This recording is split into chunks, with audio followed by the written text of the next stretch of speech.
Anyway, my sister chose a bunch of stuff that I didn't really like. I think she chose Rolling Stones and I don't know. But those were hers and those were mine. And we agreed that we would get Cheap Trick live at Budokan, which had just come out, and it was like, what, this live album? What's that? Live album? You mean they actually have concerts?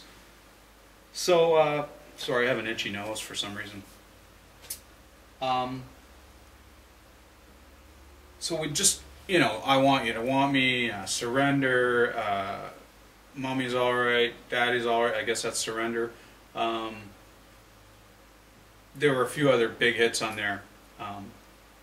And we just listened to those endlessly, as kids will. But there was one that my sister got that I never heard of, and I don't even know if she had heard of, but it was Meatloaf, Bat Out of Hell. Now, I think this is 1977 at the time.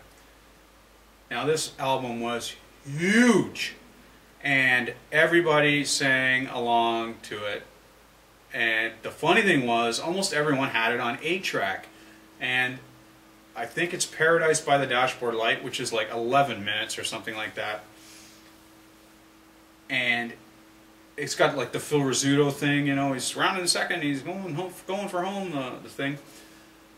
And it fades out and it fades back in, but everyone knows that part. And it's so funny that when you listen to it on the album or the CD, it doesn't do that, and it's kind of off-putting. But everybody knew every single word to every single song, and then there was the 2 out of 3 Ain't Bad, which is just like, you know, dance to that every grade 8 dance with the same girl, of course, because I was so short that she was the only girl that was short like me. And so, you know, those were my that was my introduction to real pop rock music when I started listening to what I wanted to listen to. I love Steve Miller Band, Book of Dreams to this day. In the Wintertime, Swing Town, Jungle Love. I mean, it just hit after hit after hit that you don't hear on the radio other than Jungle Love, really. And incidentally, that was my introduction to when it first, my ears went, boink. Hey, what's that? At the beginning of Swing Town, when he goes,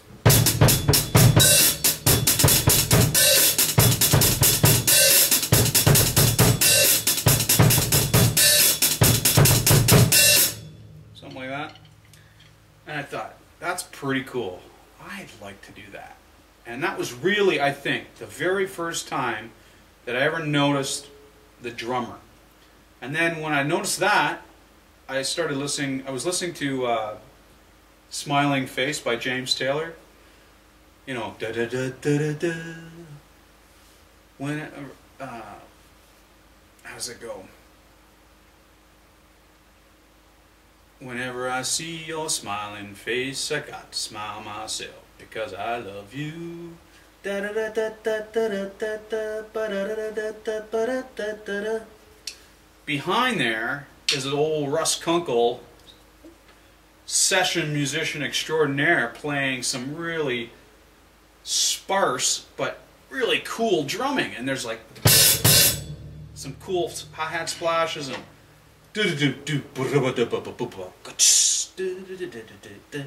so that was another real eye-opener as far as drumming was concerned. And then I started listening to Simon and Garfunkel albums, re-listening to them, and I found, you know, the drummers on there, just like Hal Blaine and Joe Morello. Joe Morello played the 59th Street Bridge song, Feeling Groovy. This is, you know, Take 5, Dave Brubeck, big band, jazz, blues dude. And he plays on like a pop album. And the most poppy song that they ever did. You know, everybody knows that song, and Paul Simon hates it. But whatever. That's when I started looking at drummers for themselves. And then, of course, I started staying up a little later. So, and at that time, Tonight Show was on at 10 o'clock in our area. And I got to see Buddy Rich and Ed Shaughnessy doing, you know, the Jewels and things like that. And Buddy Rich, it's just like, what the is that even humanly possible? Did they speed the film up, or you know what? How can he play that? And I just was like, okay, whatever. I mean, that's cool. I'll never be able to do anything like that. But it's like a circus trick. That's what it seemed like to me. But it stuck there, and it was like, Buddy Rich, I remember that name. I remember that name later in life. So now we get to the late 70s, okay? So we'll go on to that. So now we're in the 77, 78 area, and both my sister and I started asking for albums, what we called albums, you know, 12-inch records, LP, two sides, A and B, for Christmas and birthdays and things. And we got our own record players, and probably no one remembers these, but the record players where you take the top off, you can't play a record with the top on because the record sticks off the side. It's like a little plastic piece of crap record player with one little tinny little speaker on the side. Plastic arm, you put it down, but you can take it anywhere. It's like a little briefcase. And you got your albums in your left hand and your record player in your right. You go over your friend's house. It's like kind of like a sewing machine. You got to take the cord out of the little slot in the top and you plug it in. And it was all, you know, it was all the rage. And the whole 45 thing was big too. Little 45 7-inch albums or records.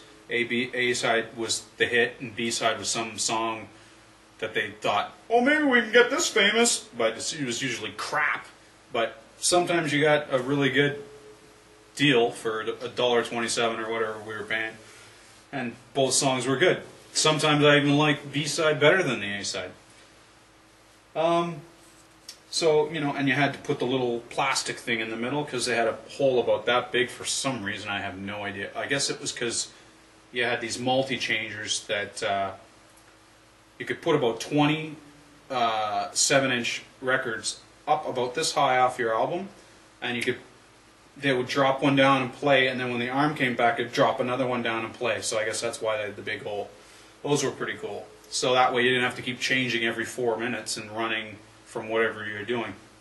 You queue up all the sort of like a playlist in an iPod now, you know, the early version, the mechanical version. But yeah, I remember getting my allowance and going down to the local. We had this little store called Stedman's. It was like a Zeller's, but much smaller version, like a hometown version. But they had records on the wall, and it was like top 30 this week, the Bee Gees, Tragedy. Woo, yeah, let's get that. Did you get Tragedy yet? It's Monday. Oh, no, I think I'm going to buy it tomorrow, but I don't know. Maybe I'm going to buy Little River Band instead. And we were all listening to like transistor radios, you know, like about this big, with a crappy little speaker. CKLW, AM radio. They had this really cool invention. It was called a pillow speaker, and it was about this big around, flat, looked like a kind of like a birth control pill circle package, but it had little holes in it, and it was a speaker, and you put it under your pillow, and it radiated through your pillow, and you just listen to music, and no one else could hear it except you because you had your ear on the pillow. I think I still have one in my room, in my old room at my parents' house. It's sitting in a drawer. I'm pretty sure I do. Maybe I'll bring it in one of these days and show it.